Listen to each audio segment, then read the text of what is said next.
Tanzania, lakini hasa Kariakoo. Mimi naitwa Joseph Malago, mmoja ya viongozi wa chini kabisa hapa kwetu Kariakoo, ambao tunahusika na uangalizi ama usimamizi wa hali zetu hapa Kariakoo kama wananchi, kama wafanyabiashara, lakini pia watu wanaokuja, wateja wanaokuja na kutoka Kariakoo, lakini hasa upande wa mazingira.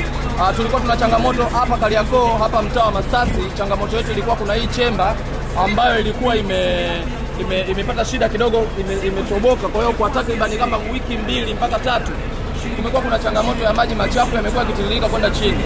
Kwa hiyo tungependa kutumia nafasi hii kwanza kuwaomba radhi wafanyabiashara wa Kariakoo, lakini pia watu wanaokuja na kutoka ambao kwa namna moja ama nyingine walikerwa na hii hali ambayo imekuwepo hapa Kariakoo, kwa sababu kumekuwa kuna hali mbaya, harufu kali, watu wanafanya biashara, mafundi wameshindwa kufanya biashara, lakini pia watu wanapika chakula, watu wanakula chakula. Kwa hiyo kumekuwa kuna hali kidogo sio nzuri. Kwa hiyo tungependa naomba nitumie nafasi hii kuwaomba radhi au kuwashirikisha wana Kariakoo wenzetu, wafanya biashara ambao kwa namna moja ama nyingine labda waliweza kuhisi kwamba labda serikali haijajali au labda uongozi haujachukua hatua. Hapana. Kwa hiyo leo tumeweza kufanikisha zoezi hili. DAWASA wamekuja, tumeshirikiana na injinia wa mradi wa barabara hii ya Masasi, na hatimaye tumeweza kufanikiwa, tumezibua chemba zote na hali inaanza kuwa shwari kuanzia leo.